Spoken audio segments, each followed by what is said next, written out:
What's up, everybody? Welcome back to the Fit to Fat to Fit Experience podcast. It's me, Drew Manning. Thank you guys for tuning in each and every week here on the podcast. I appreciate it. And today we have another great episode, you guys, just like all of our episodes, actually. Today I sit down with Jimmy Moore, living Lavita low carb, man. I've had him on before in the past. We've talked about ketosis and his amazing transformation from being over 400 pounds. Basically, he went over 400 pounds. He started out at over 400 pounds, went low carb, lost a ton of weight, became very popular online, has had one of, I think, the longest podcasts, health and fitness podcasts in the industry. Living La Vida Low Carb Show on iTunes. He's also the author of many books, which I recommend to so many people: Cholesterol Clarity, Keto Clarity. His latest book, The Complete Guide to Fasting, is what we dive into today. He's the international best-selling author, and I think he has 7 books. But anyways, today we dive into The Complete Guide to Fasting. I talked to Jimmy Moore about his 21-day fast that he recently did. He's done some in the past as well. And we talk about the benefits of fasting, the science behind it. He teamed up with Dr. Jason Fung and wrote this book, The Complete Guide to Fasting, which basically goes through everything, the science-backed information showing the benefits of fasting. What's the difference between fasting and starvation? Is fasting healthy for you? What are some myths about fasting that he busts? And we talk about specifics. We talk about fasting for women, fasting for weight loss, fasting for spiritual purposes. If someone's never fasted before, how should they go about doing a fast? Do they jump right in and do a 21-day fast? Hell no, definitely do not do that.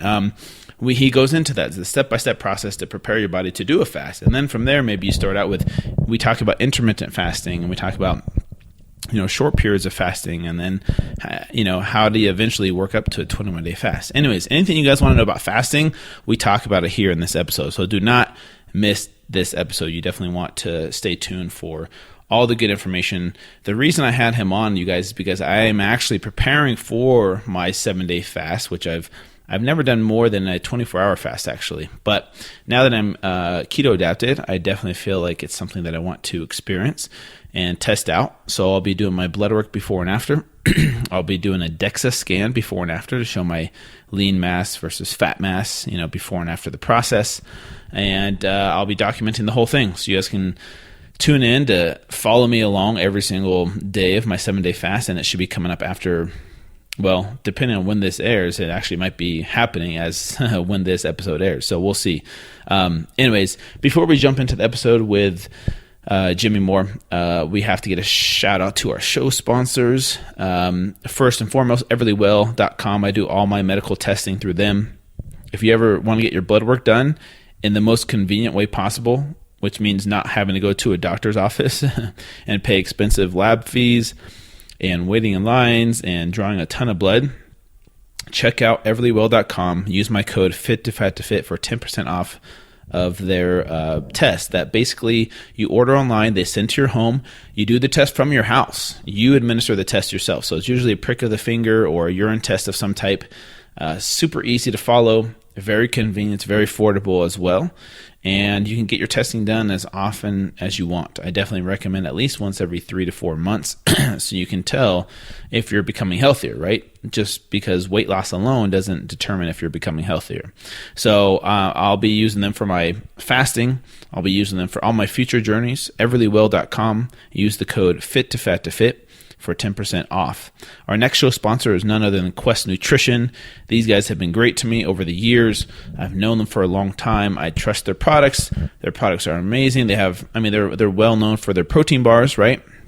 Which taste like dessert, but they're, low net carbs, high protein, high fiber, good ingredients. They have some with artificial sweeteners. They have some without artificial sweeteners, and they all taste good in my opinion. They have protein powder, protein chips. They also have a keto line of products. If you go to questketo.com, you guys, you'll find out, you can test out all of their keto chocolate bars, their keto fudge cups, peanut butter cups, which taste delicious. Like, you really can't tell that it's healthy for you, especially from a keto perspective, which is high fat, moderate protein, low carb. And they have frozen meals. They have chips and crackers that are that are keto friendly. It's amazing what they've done in this industry. So check out questnutrition.com or Quest Keto for the keto line of products.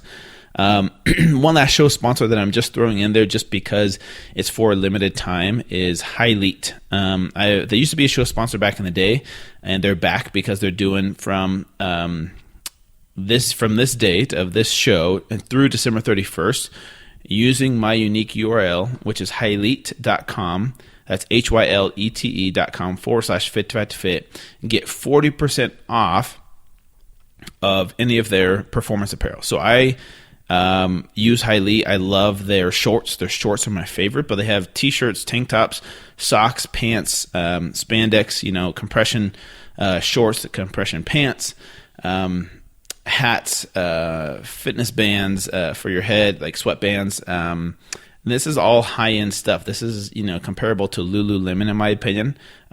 Just not nearly as expensive, but the quality is amazing. They have backpacks, which, by the way, you guys, their 6-in-1 backpack was a successful Kickstarter campaign that just launched. So you definitely have to go to hylete.com, check out their 6-in-1 backpack. Use my code FIT for 40% off, only through December 31st. So, all you ladies out there or guys that want to get your spouse some sick performance apparel, right? Workout clothes.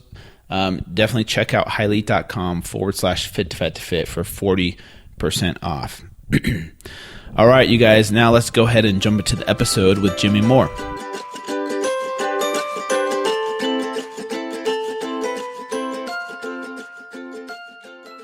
Jimmy Moore, how you doing today, man? Hey, man, what's up? What's up? You got me excited, man. Yeah, I know. That's good. That's a good thing. No, we're very grateful to have you on, so thanks for coming on today. Yeah, man, my pleasure. Okay, so first things first. Let's talk about this 21-day fast that you just completed a few days ago.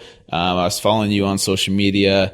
Tell me about how the 21-day fast went, and then we'll dive into specifics of I'm still outcome. trying to comprehend 21 days of no food. Well, I just cried a little. Well, let me get some context, because I didn't just dive into never fasting before and then suddenly doing a 21-day fast. This is one thing that I hope people will take away from this conversation today is if you've never fasted before, please do not try a 21-day fast, because a little part of you will die. I'm just kidding. Work your way up to that. And keep in mind, I've been doing longer fasts, and by longer, I mean anything more than a couple of days, for about 2 years now. So I've been able to work my way up to that being a thing. And also know that during this particular fast, I went 21 days, but I still had 2 meals. So it wasn't technically 21 straight days of fasting. And one lesson that we talk about in our book very clearly is if at any point you don't feel well, and hunger isn't that, not feeling well, that there's a different sign than being hungry, because you will have periods of hunger, and we can talk about the waves of hunger that come and go. But I had 2 meals at the end of day 12, so I fasted for 12 days in a row, decided to have 1 meal, and immediately continued the fast. And then on day 18, at the end of day 18, I also had a meal. So within that 2 or 3 week period, 21 days, I did have 2 meals, but I still got incredible results from it. Yeah. So what were those results? Can you talk about, obviously weight loss we know is going to happen. That's not the most impressive thing. Talk about some of the other impressive results, if you don't mind. It is not the most impressive thing, but it is something that people always are curious about, Drew. They're like, well, you're going to lose weight. Well, yeah. Don't eat. Yeah, that's a great weight loss plan. It's not a sustainable plan for long, but yeah. So I ended up, because, and my history, I'm insulin resistant to the core, and so I have to fight this a lot harder than most people. So for me, I lost a pretty significant amount of weight in that 21 days. I lost 27 pounds in the 21 days. Now, that doesn't mean everybody who does a 3-week fast is going to lose that much, nor should you necessarily. And the more insulin resistant you are, actually the more you're going to lose. And what that is a lot of the water weight early on. I lost most of that weight probably in the first week. And then the past, or the second 2 weeks was when it slowed down significantly. So don't let that say, whoa, I'm going to lose 27 pounds if I don't eat for 3 weeks. And it's not going to work that way. And actually, we talk about in our book that you can expect to lose about a half a pound of body fat for each day that you fast. So if I fasted for 21 days, that should have been 10 and a half pounds of body fat loss. But because I lost so much more, it just shows the significance of the insulin resistance that was happening for me. And, I'm going to test it about a month after the fast is over. I'm going to test my weight and see where we are. I expect to have kept off somewhere around 12 or 14 of those 27 pounds by the time it's all said and done. So, but that is interesting to some people. But the things that get me excited are real signs of healing that are taking place. And so one of the things that I noticed during this fast, Drew, was the skin tags, which are all over my body from being insulin resistant. About half of them either fell off or shriveled up. Whoa, that's major. That is interesting. Yeah, it's really major. And I anticipate that will continue the more that I do these fasts. A lot of people say, well, are you healed from your insulin resistance yet with this 21-day fast? I'm like, really? It took me over 3 decades to become insulin resistant. I don't think one little 21-day fast is going to heal it overnight. So, but that's one thing that I noticed. I did notice too that when I started eating again, I noticed previously when I fasted that when I started eating again, I actually would put on quite a bit of, weight really quickly again. You expect to put back on some weight, but not 5 pounds overnight in one, with just one meal. But this time it was less than 2 pounds weight gain. So I think I'm becoming a bit more insulin sensitive so that the effects of even eating a ketogenic meal aren't as profound as they once were. So that's another sign. And of course, blood sugar readings, I was watching that voraciously. Blood ketone readings, my fat burning actually has continued. I'm now, 5 days post-fast, and I'm still blowing on the ketonics, and it's still showing significant amount of fat burning, which you would expect with someone eating a ketogenic diet. And definitely ketogenic is helping to keep that benefit of the fast going. If I switched over to anything high carb, I probably would not be seeing the continuation of those results. Yeah. No, that's super interesting. Yeah, very interesting. And it's not like your first meal was, okay, now I can eat. I mean, donuts and pizza, which is, what some people might expect. Because the reason I'm so fascinated by this is because I grew up in a religion where once a month we had to do a fast. And as a kid, I hated it because I would stay up till midnight the night before, stuffing my face. I'm like, all right, I got it 24 hours. So I got to, That's the wrong thing to do, by the way. It's the worst thing you could do. Yes. But as a kid, I'm like, okay, got to survive these next 24 hours. And it was always hell. And I never, at that age, I didn't understand how to do a fast. And so my perception of fasting was one of a negative. What, it was a negative perception. Exactly. I'm like, I guess I have to do this. But what are some of the benefits that, obviously, like you're saying, if somebody was starting off and being introduced to fasting and trying to incorporate it into their lifestyle, they're not going to jump into a 21-day fast. That's right. What would you recommend for an everyday person if they were going to try fasting? What are some key things? Like, how long would you normally go? What are some tips that you would give somebody? Great question. And I actually came up with a practical progression of fasting. And it goes like this. Number one, if you're not already eating a nutrient-dense, paleo, primal, low-carb, ketogenic type of diet, do that, because that's going to train your body to start burning fat for fuel very efficiently. Unfortunately, most people are sugar burners, and so they're walking around and eating sugar for fuel. And as I talked about in my previous book, Keto Clarity, you actually only have about 2,000 calories worth of energy when you fuel your body that way. But when you fuel your body with fat and get it used to burning fat for fuel, you have, even on a very lean person, 40,000 calories worth of energy. So training your body to go ahead and tap into that energy source before you go into a fasted state is such a critical part of this. Can you jump into it from the standard American diet and like Drew ate on his year of eating crap? Yeah, you could, but it's going to hurt like hell. So start with a good diet first. And then I say, okay, then cut out the snacks. because we've lived in a culture, breakfast snack, lunch snack, dinner snack, midnight snack. In fact, Taco Bell calls the midnight snack the fourth meal. Fourth meal, Well, yeah. Taco Bell, I don't even eat 3 meals, much less a fourth one. So, and then after that, maybe cut out 1 meal during the day. So some people, breakfast is convenient to skip. Some people, lunch. So just figure out 1 meal. So you're basically eating 2 meals and you're implementing a little bit of intermittent fasting by doing that. Then the next step is eat within a 4 to 8 hour window. And so you basically skip 1 meal, say the breakfast meal, you're going to automatically go about 18 hours, and that's a pretty good intermittent fast. And at that point, you guys, a lot of people are probably already seeing good results. I'm not standing here saying, and I'm doing a standing work desk. I'm not standing here saying that everybody should try to do a 21-day fast. Everybody should not try. If it freaks you out, please don't do it. But I think for some people, they're stuck in their weight, in their health, and they can't figure out what's going on. This is another hack that helps them out. So continuing that, if you do need to continue, try alternate day fasting where you eat on Monday, don't eat Tuesday, eat on Wednesday, don't eat Thursday. And that's about a 36-hour fast. And again, most people will probably at that point get all the results that they want. And it's then and only then that you realize, okay, I'm not getting the results I want. Let me push it for a few days. And don't just do a 48-hour fast. You get to the hardest part of a fast, you get through it, and then you end it? No. Keep it going for at least 5 days if you're going to do an extended fast, because you'll thank me later that you got to day 3, 4, 5. Day 2 sucks, but day 3, 4, 5 is amazing, and day 10, 11, 12, 19, 20, 21 aren't so bad either. Yeah.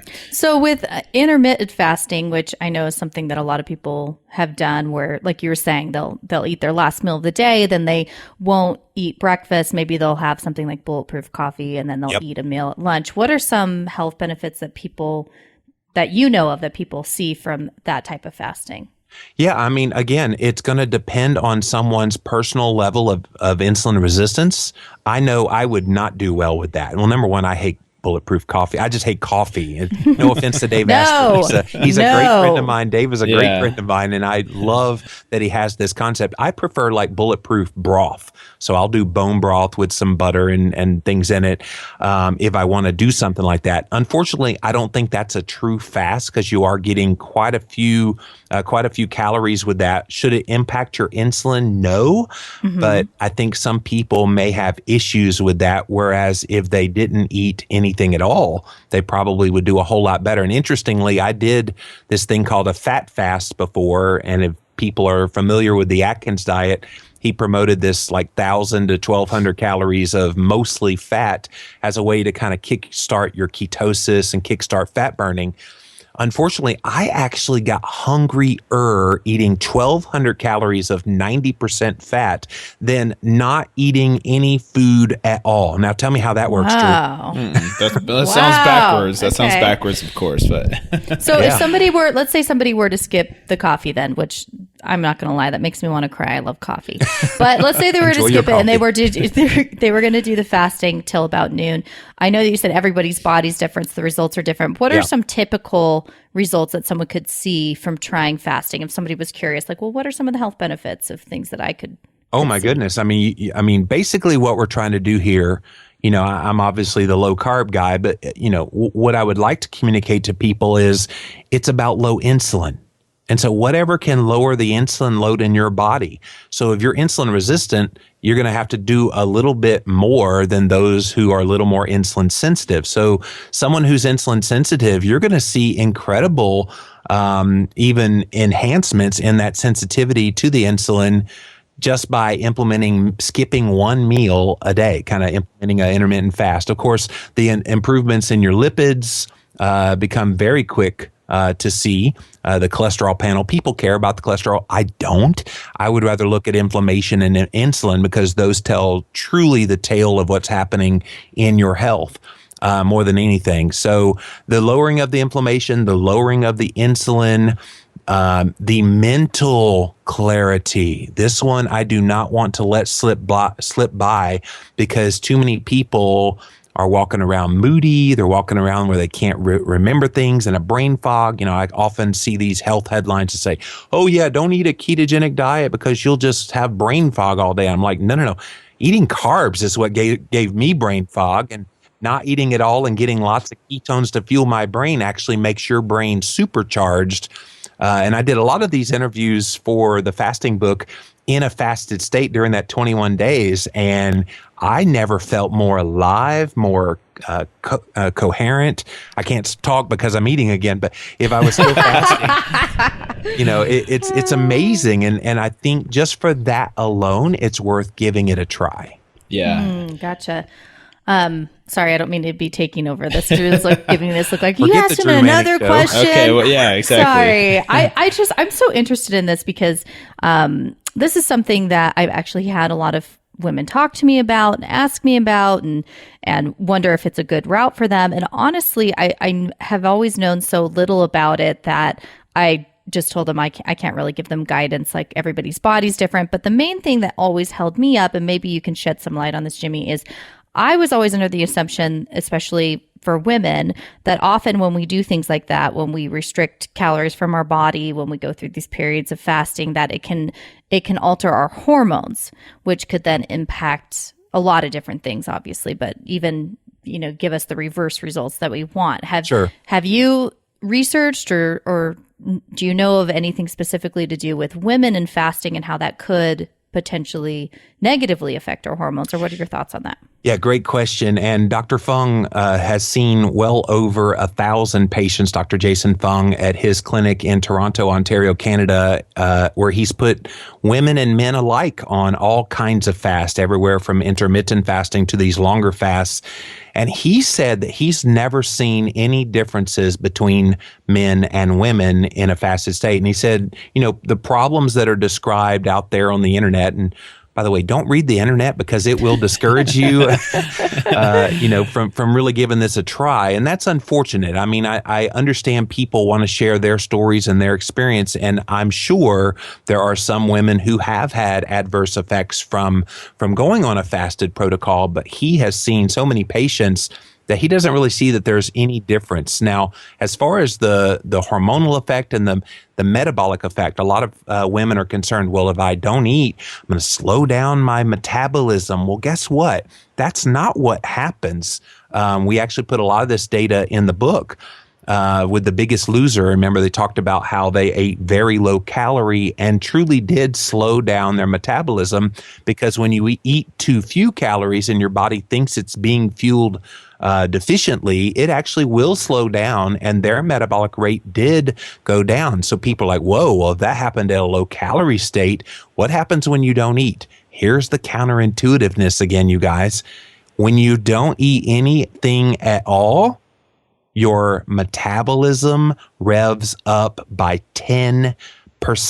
It goes against everything you would ever believe, that even just eating a few hundred calories would slow you down, but eating zero actually revs up. And what happens is you're tapping into that stored body fat as your energy source. Whereas if you're eating even a little bit of anything, a few hundred calories of something, you're actually causing your body to try to preferentially deal with that food that you've consumed, and you're not allowing that fat burning to commence. So it's counterintuitive, but it should be encouraging as to why you would want to go with no food at all rather than minimal food. Interesting. Yeah, no, that's why I love that you're talking about this and getting this message out there. And just so everybody knows, Jimmy's book is The Complete Guide to Fasting, and it really is the complete guide, right? So he teamed up with Dr. Jason Fung, who we talked about, and they wrote this complete guide to fasting. So if anybody's thinking about doing a fast, definitely go check out this book. I highly recommend it before you even get started, right? So you're knowledgeable about it instead of just jumping into it. And that's the next thing I wanted to ask you, Jimmy, is I think people's perception of fasting is, okay, well, fasting is starvation. Can you talk to us about the difference between what a smart fast looks like versus a starvation, right? Oh, I love this question. You're tossing up good softballs for me today. So starvation is a completely different puppy from fasting. So please hear me clearly on this. There is a very real difference between fasting or what I used to think was the F word, the other F word. It's not anymore because I know what it means. I thought the other F word was kind of a starvation. Starvation is where you have no control over what you're putting in your mouth or not putting in your mouth in this instance. And so, you think about, Nazi Germany, where they had all these poor prisoners who were truly starved. They had no choice. They weren't getting food. And so they were forced to not eat. And that's not what we're talking about here. You are in complete control when you are fasting. Fasting is nothing more than the controlled sense of not eating. And so you're not eating for a purpose or with a purpose in mind. My purpose has been trying to heal insulin resistance. Other people's purposes might be that mental clarity we were talking about. Other people's purposes might be weight loss or controlling type 2 diabetes. All of these things are incredible benefits that come from fasting, and you're choosing for a period of time to not eat.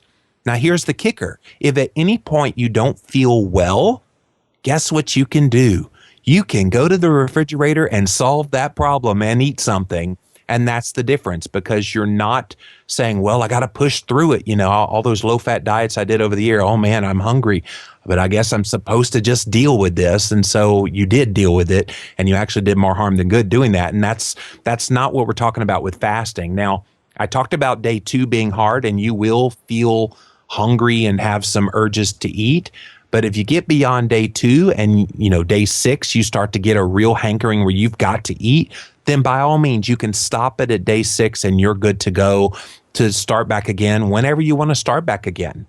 And so that's the real difference here. I want people to know is starvation is you have no control over when you can eat and not eat. And fasting lets you have complete control over it. Yeah, no, thank you so much for pointing that out. And that you made it very, very clear. And I wanted to get that point across as well. So there's a huge difference between these two things. Yeah. The next thing I wanted to ask you or you to bring up is, what are some things you did put in your body to help maintain staying hydrated, vitamins, electrolytes, those kinds of things that would be another difference between starvation and fasting in a smart way? Oh, yeah. And this is a big thing, too, because a lot of people are saying, well, if you don't eat anything at all, where do you get your do you supplement? What do you do? And so I don't use supplements when I'm fasting. And I do that by design because I've done some fasts in the past when I was trying to do it on my own without any direction. Don't do that, by the way, but get direction. But when I did it without direction, I was taking my vitamins. And one of the experts on fasting in the world is Dr. Thomas Seyfried. He's a very famous cancer researcher at Boston College with ketogenic diets and fasting protocols. And he was the one that kind of got me really interested in maybe doing some of these longer fasts, because he said if you fast for a week, once a week, once a year, you can actually prevent cancer. And I was like, whoa, that's awesome. And he noted when I shared my results of doing this on my own, that the vitamins were probably sending mixed signals to my body. And it's like, whoa, when you're fasting, realize it's for a very short period of time. And yes, even a week long, even a 3-week long, in the grand scheme of your life, is a very short period of time. So if you're not eating your vitamins, taking your vitamins during that, it's okay. Just take them when you start eating again. But to your question regarding in the fast, I actually have found that bone broth with some sea salt is so crucial, especially when you first start doing this, because people feel fatigued. They might have some muscle aches or Charlie horse or any number of things that happen. It tends to be the same symptoms of the so-called keto flu when you're trying to get keto adapted, which is why being keto adapted first, then getting into fasting is such a great way to make this less painful than it needs to be. But I used that. I also used kombucha to try to help with some of the gut health things. Although I've left that out of the recent fast because fasting itself actually helps to clean up the gut health. So there's so many benefits that we could probably get into deeply, but it's just amazing that your body is so resilient. You don't really need to give it much when you're fasting because the fasting in and of itself is providing such healing to the body. Yeah. Okay. So bone broth with sea salt once a day, twice a day. Yeah, as needed. As needed. So when I did it last September, I attempted my first ever 21-day fast and made it 17 and a half days in a row on that one. I actually used it daily. So I would have 1 to 2 cups a day, but I would think it's as needed. One of the cool things, Drew, about using the bone broth is you actually feel like you've had a meal. So I love, got a million things of it in my freezer right now, chicken bone broth. And I just love the gelatin. And you feel like you've had like chicken noodle soup. So put ample amounts of salt in there. And then when you consume it during a fast, you feel like you've eaten. And so it kind of gives you that nutrition. And a lot of people, they wonder, well, am I going to get progressively hungrier and hungrier and hungrier? That's not what happens. You get beyond day 2. And the most amazing thing happens, especially if you have a lot of adipose tissue, especially around your midsection. You ain't hungry at all. I mean, you're able to go and be energetic and do all your normal activities. And yes, if you work out, unless you're Drew Manning and a madman at the gym, you can probably work out pretty darn well and do fine just with your normal activities. Now, obviously, you don't want to do anything really, really glycolytically demanding if you're doing these really long fasts. But I think you can probably do like cardio and some light lifting without overdoing it and getting dizzy or anything that the people tend to worry about with fasting. Yeah, awesome. No, you answered. That was another question I was going to ask you. I knew what it was do you do all day? Do you just sit there all day and not want to, expend any energy? Yeah, you're like I don't want to move, which is how I was during the 24-hour fasting growing up. Yeah. So, and then as far as water goes, just drink. Distilled normal water as much as possible. Well, and water becomes such a key because a lot of the so-called hunger that people tend to have, even when they're eating, they think they're hungry. It's actually thirst. And so, having ample amounts of water around, and keep in mind, you're revving up your ketones by day 3, 4, pretty high, high to a safe level. I don't want anybody to hear ketoacidosis. It's not that. But if you're drinking ample amounts of water, you're actually dumping a lot of water with those added ketones. So you need to replenish that as well. But it also gives you that feeling of satiety so that it does quelch down any potential hunger that might come. Yeah. Mm-hmm. Awesome. Thanks for addressing that. So when you start back from, I know you talked a tiny bit about, you don't just jump into eating pizza post, fast, but when you jump out from any sort of fast, do you have a specific guideline of how you eat? Jump out from a fast. So the thing that we talk about in the complete guide to fasting is make sure you prime your body a little bit first with just a small amount of food. So a small salad, a cheese stick, just something, just a few macadamia nuts. I actually love peely nuts. I've had those and they're just extremely high. Have you had those, Drew? I haven't yet, but I've heard about them so much. I just got to find them. Dude, they're so good. We'll talk off the air, but they're just a little something. And what that does is it gets the blood flowing to the stomach again, so that then when you have your meal, a half an hour to 60 minutes later, you've got blood flowing to the stomach again. And it's really important on these longer fasts that you do that. Kind of prime it just a little bit. And Dr. Fung actually made a mistake the first time he did a week-long fast and then decided, I'm just going to break it with a big meal. Don't do that.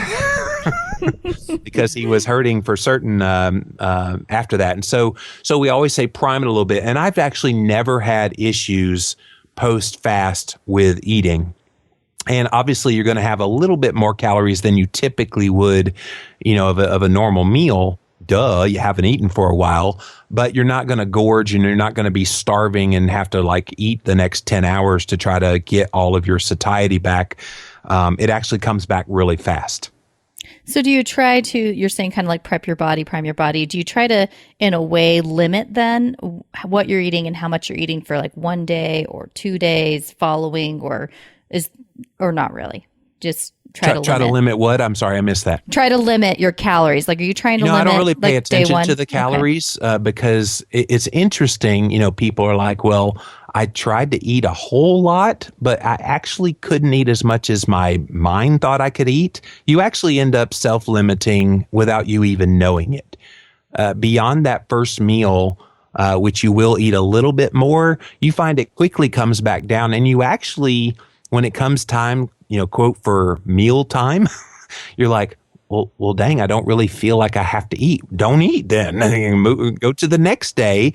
And then if you wake up, that's the beauty of doing these longer fasts is intermittent fasting is like nothing now. That's true. That's actually a good point. The other thing I want to talk about is some myths of fasting. Now, I know a lot of people think, well, if I fast, then I'm going to lose all my muscle. My body's going to use my muscle for energy, and then I'll lose a lot of lean muscle mass. Can you talk to that a little bit? Because I know that's not necessarily true. And I think in the past, I'm not sure if you did it with this one, but you've tested your body fat percentage before and after, right? Yeah, I actually used a DEXA scan in my January fast. In January this year, I fasted for 28 out of the 31 days. I was trying to go 31 days in a row, but life got in the way, and I had a few stressful moments that caused me to pause the fast. But no, muscle mass, this is the interesting thing. Think about it. Your body will not store protein. It doesn't store protein in any way. What it does with excess protein is it converts it into sugar, which then it tries to use as energy. And then if that's not used as energy, what does it get stored as? It gets stored as body fat. So we have all this amazing body fat that's used, can be used as a fuel source. So when we fast and we dump all of the sources of sugar in our body and we kind of force our bodies to become fat burners, which is what fasting does, why would we suddenly think it's going to prefer to use muscle as an energy source when it's got a ton of really beautiful, efficient fuel to burn in the stored body fat? Like I said earlier, even in the most lean person with 8% body fat, you still have 40,000 plus calories worth of energy to use. And if you think about in a day's time, maybe you burn 2,000 to 3,000 calories. You've got quite a few days worth of fat to burn for fuel. And only then, after you've burned all that up, only then would the body say, what else can we use to fuel our bodies? But at that point, you'd be so emaciated that you would be, okay, I need to stop fasting, which is why we say the people that shouldn't fast are underweight or pregnant women or people that have, eating disorders and that kind of thing. That's why, especially the underweight or the malnourished, they probably don't have a lot of body fat on their body and they would tap into muscle. But the average Joe, you're not going to have that problem. Exactly. I think that people get that concept from, watching, TV shows or movies or documentaries of people that are starving that have, little to no muscle mass left on them. They think, well, that's going to happen to me if I stop eating. But I like that you did the DEXA body scan before and after. You didn't talk about the results though. Yeah, here's the results. So what happened? Thank you for that. Sorry, I was focused on the muscle part. I forgot about that question. So yeah, I had a DEXA run before that and then after that, and so a lot of people, you're going to lose muscle. Well, here was the interesting results. Right after the fast ended, I got another DEXA scan, and it showed that I actually did no exercise that month because I didn't want it to be a confounding variable. I just wanted to see what the fasting itself would do. I actually gained muscle in the arms, about a half a pound. I gained muscle in my legs, gained muscle in my legs, about a pound, but then I lost 10 pounds of what was described as lean tissue, which people interpreted as muscle in what's called the trunk area. So think about your neck down to your waist. What is in the neck to waist? A lot of organs. All of your organs. And so basically I talked to Dr. Fung about this, and he said, well, what happened was you probably lost fat that was around the organs, and the DEXA made a mistake saying that was lean tissue. And in fact, it was body fat that had been lost. And so to test this theory, I started eating normal again, eating ketogenic again, and got another DEXA scan 2 weeks later. We put all this detail in the book, but got another DEXA 2 weeks later, and magically, bada bing, bada boom, those 10 pounds of muscle that I quote unquote lost actually came back on my body again. Now, I'm not Arnold Schwarzenegger. I can't put on that much muscle that quick. Yeah. So it was pretty amazing. Yeah, that is, and I think that's great for people to understand that that's not what's going to happen if you do a fast like this. Your body's not going to just all of a sudden use up all of its muscle, and you're going to be, look like this prisoner of war that's been starved, right? But I did want to address that because I think that's one of the myths. What are some other myths that you've heard, like, oh, fasting will do this or will cause this? Oh my goodness, we've hit some of the big ones. And you go into this in your book. You go into this into your book, of course, but. Yeah, we hit most of the big ones, the muscle loss, the metabolism slowing down, you're hungry all the time. I mean, that one's just hilarious. After day 2, you're not really hungry at all. Because guess what? And people always freak out. They're like, well, if I'm not eating, how am I not hungry? You're eating your body fat. They can't wrap their heads around that. And even when you're eating, say, a ketogenic diet, that's part of the reason why you're so satiated on your ketogenic diet, because the composition of a low carb, moderate protein, high fat diet actually mimics the fuel that you get from eating your body fat. And so you're able to be satisfied without eating any food at all because your body is feeding on that body fat. So you're not going to be hungry. You're not going to be dizzy and shaky. I get all these questions that people have. I'm going to be lightheaded. I could never fast. I'll get lightheaded. No, it just doesn't happen. It's amazing all these images that we have in our heads about fasting as if it's just this mysterious thing. Guys, we did fasting long before the past 50 years when food companies told us we must eat every few hours. Fasting was a regular part of our life. We had periods of feasting. And you should have periods of feasting. We're coming up on the holidays. Enjoy your time with your family and have periods of feasting, but those should be offset with, very purposeful periods of fasting. So if you go hog wild on Thanksgiving, and go for it, have that coma while you're watching the Dallas Cowboys win. Sorry, I'm a Cowboys fan. Hey, they're doing good this year, so you can brag. Yes, they are very good this year. And while you're enjoying that, just realize, okay, a few days after Thanksgiving, I probably need to fast for a few days, and that's cool. And that actually will get you right back on track again, so you don't gain that 10 to 15 pounds during the holidays. Huh. That's a good tip. Yeah, that is a good tip. It'll be hard after having a massive, delicious Thanksgiving meal. Well, yeah, don't just go into it right after that Thanksgiving meal. That probably shouldn't be your last meal. I would, for example, just so everyone knows, I am preparing for a 7-day fast post Thanksgiving holiday. Yeah. Woohoo! That's why I'm at Jimmy. Come on. I'm like, I need your book. I need to learn about this because I want to do it the right way. I don't want to just jump into it and, learn from your, kind of, past mistakes, Jimmy, of when you first started fasting, just kind of shooting from the hip, like, all right, I guess I just stopped eating and that's how it works. I want to do it with all the knowledge first. So it is coming up and I do want to be prepared for it, but that's the reason I had you come on. But, the other thing I was going to talk to you about is things that you've talked about. I remember reading your past fasts, things that kind of not derailed you, but caused more stress, and then you had to break the fast. For example, travel seems to be one of them.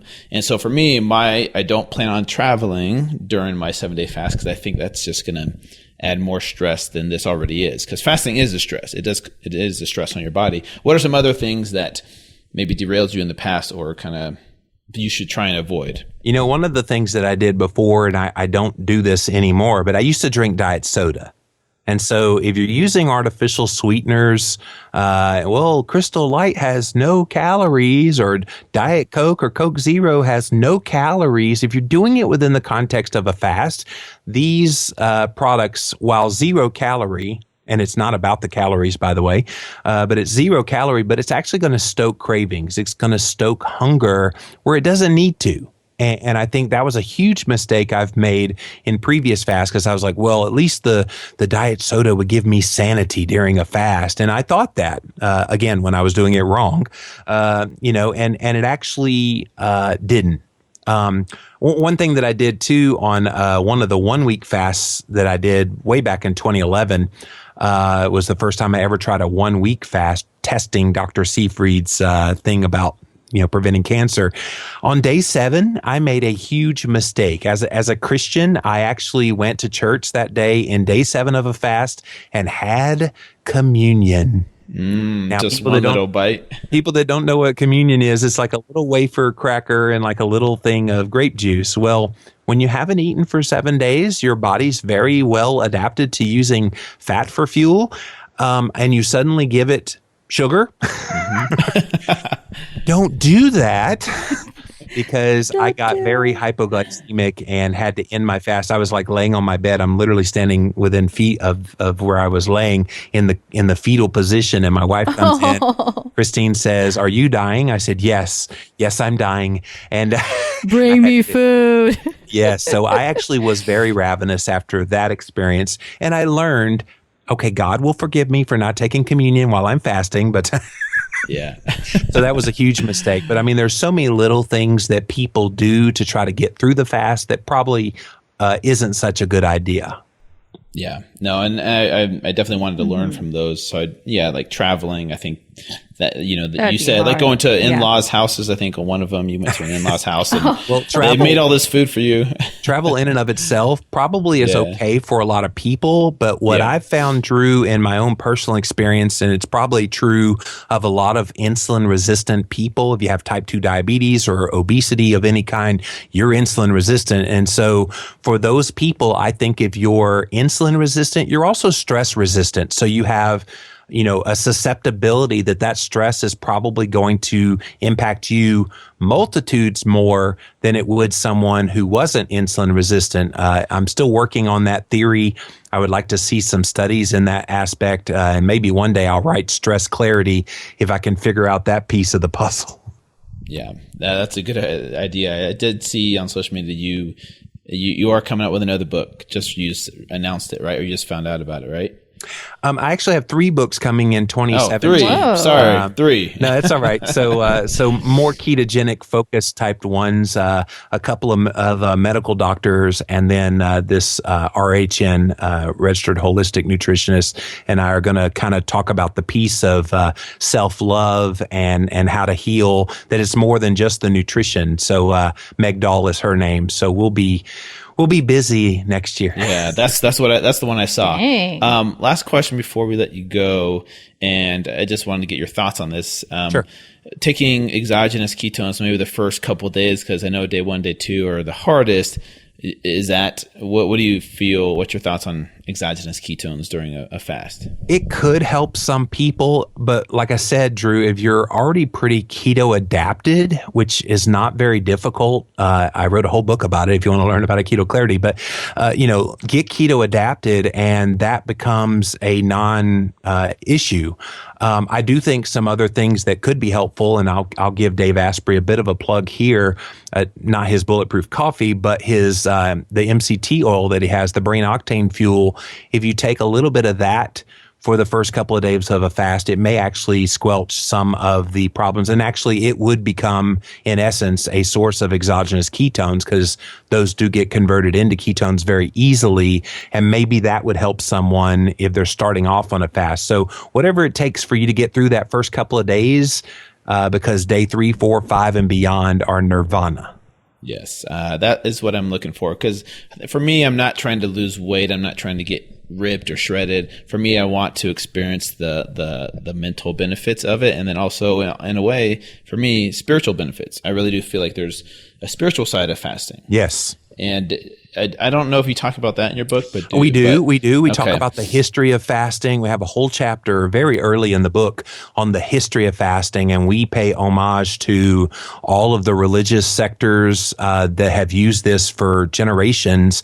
Really every religion has some sort of fasting period.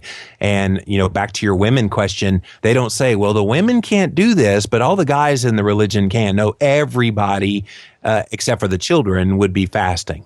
Yeah. That's awesome. Okay. What did your blood ketones? What was the highest reading you got during the 21-day fast? During that 21-day fast, I hit a 6.3.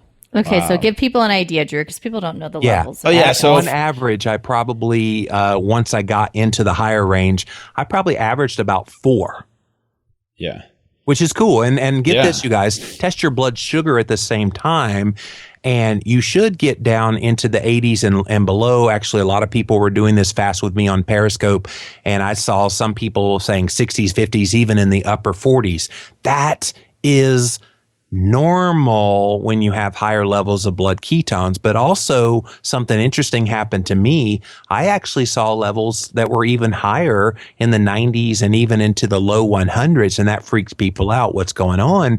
Well, if you're insulin resistant, you actually are releasing pockets of sugar that are deep inside that stored body fat. So keep in mind, your body is burning that fat on your body for fuel. Well, inside that, if you're insulin resistant and it's removing all the layers of the onion, so to speak, of this body fat, inside there's pockets of sugar. So sometimes that sugar temporarily gets into the bloodstream, spikes your blood sugar just a little bit more than it normally would be in a fast. And that freaks people out. Don't get freaked out by that. That is normal.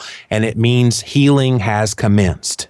Yeah. And just a frame of reference here, when I'm eating my keto diet, when I test my blood ketones, on average, I'm anywhere between, on the low end, 0.5 blood millimolars to maybe 1.5. That's average for me. Yes. When you're deep in ketosis and you're fasting like that, you're running, like Jimmy said, you're running off of fat for fuel. Your blood ketones are bumped up. Extremely high. Yes. Yeah. So that's what I was meaning. But it's not dangerous. But not dangerously. No. It's not dangerous. Like would be around 20 millimolar on the blood ketones, 20. Which is like multitude, even that highest of high that I had, we're talking over three times higher than that. Exactly. So, okay. Lynn, any last questions before we let Jimmy go? No, my biggest thing, actually, honestly, out of all of this, because I've heard so many times, I've heard the pros and cons from who knows how many people about fasting, but the biggest myth that I had perpetuated, which is why I went to it directly, was about it not being as beneficial for women because of hormones. And I'll be honest, I don't know where that myth came from. I don't know where I heard it. Oh, really? Unfortunately, there was a very enthusiastic blogger out there who shared her experience with fasting, and it went viral on the internet. This was about 4 or 5 years ago, and it's become kind of the go-to place that people say, oh, this is why women shouldn't fast. And it's just unfortunate. This particular blogger has no background in nutrition. They've never seen patients. Dr. Fung has seen many patients. He is a medical doctor. And so he knows from whence he speaks. And I would say that's a cautionary tale for anyone listening to anything on the internet, is do your research and does this person have credibility? And unfortunately, this one did not, but it's out there. That's why I say don't read the internet. Because it can lead you astray, unfortunately. No, that's why I loved you talking about your relationship with the doctor and that he's done all of these studies and that he hasn't seen any difference between men and women. Because I'll be honest, I actually do. I know a lot of people know me well enough to know that I generally just do intuitive eating. I don't generally stick with a specific type of regimen, but I have tried most of the different things out there just to see what works well for my body, whether it's, doing low carb or whether it's doing ketosis or trying to eat more paleo. Like I've tried those, but I haven't tried fasting just because I've had hormonal imbalances in the past. Yep. And I was scared of that affecting me. So you're saying you're going to be joining me for the 7-day fast? I'm not doing a 7-day fast, but I think. Do you intermittent fast at all? No, I don't. I think I might try it. Do an intermittent fast. Yeah, maybe start there. I think I'm going to try it. Eat within an 8-hour window. Try to eat within like 12 p.m. to 8 p.m. or whatever times you want to eat. And then try doing an 18-hour, because I think you might even see amazing benefits just from doing that. Yeah. Okay. Okay. We'll let you go. But Jimmy, I want to try it. Yep. I'll be and for me, Jimmy, I'll be calling you on day 2. Yes, please. So I want to Periscope you on day 2. Yes. So quick question, just because I really am going to try this. I really am. What are your thoughts that I should not have coffee even if it's black in the morning? No. If I'm doing a fasting, coffee. or can I? Yeah, I just personally hate coffee, but if you like coffee, here's what we do with coffee on a fast is Dr. Fung says, well, if you're going to do several days of fasting, which you're not there yet, but when you do, have like a little splash of cream. If you use cream in your coffee, not creamer, but cream, and that's it. And so that would be fine. Black coffee would be totally fine. Okay. And then we'll let you go, but what's next? You've done 21-day fast. You've done almost a 31-day fast. Are you going to go up from there? No. I'm curious. Henceforth, it's just becoming a part of my life, Drew. And I think, and I've got a helter-skelter traveling schedule in 2017. There's at least 7 ketogenic conferences that I'll be speaking at next year. So keeps me quite busy all around the world. And so I'm going to follow up periods of feasting with fasting. And I think if you make it a regular part of your life and realize this is the way people lived before the last 50 years, it's not as weird. It's not strange. This is just the way it was. You followed up periods of feasting with periods of fasting. And so if I'm away and then we actually have a cruise coming up in January, and I get back from that one, I'll get off the cruise, which I don't go crazy on cruises. It's easy to eat keto on a cruise, by the way. I'll come back and I'll just fast for a period of time after that. And again, not just about weight loss, but it definitely will help you maintain weight as well. Yeah. Okay. So where can people go find your book, The Complete Guide to Fasting, your social media? Can you tell us all that because I know people are going to reach out to you now Sure. with questions. Absolutely. So I'm easy to find. I'm livinlavita.lowcarb.com is the website, or if you just Google Jimmy Moore, the first 2 pages is literally all my stuff. And the book itself, The Complete Guide to Fasting, is on Amazon. It's also at Barnes & Noble, Books A Million, really wherever books are sold. It actually hit number 1 on Amazon Canada and actually hit the Globe and Mail bestsellers list in the self-improvement category at number 5. So we were pretty stoked about that. So it is an international best-selling book now. Hadn't heard about New York Times yet. I'm jealous of Drew that he hit New York Times. Never done that yet, so I'm still working on that. But wherever books are sold, and I'm at Livin' Low Carb Man all over social media. Yes, so please go follow Jimmy Moore. Jimmy, seriously, thank you for all you do. I really do look up to you and appreciate all you do for me and getting this out there in the more, mainstream, out there to the mainstream, because this kind of stuff is, people think, oh, well, that's not for me. That's just for, the elitists that, are in the fitness industry. But really, this is becoming more mainstream. So thank you for what you do. Everything is old. That is old is new again. Amen to that. There we go. Bell bottoms are coming back, right? No, those are never coming back. I'm just joking. I was a kid when I had to wear those. Actually, they kind of already are back for females. So, I don't want to burst your guys' bubble, but it's a thing. Not for us. Yeah, no. Okay, Jimmy, you have a good one. We'll talk to you soon. Guys. Thank you. All right. Thanks, Jimmy. Bye. Bye-bye.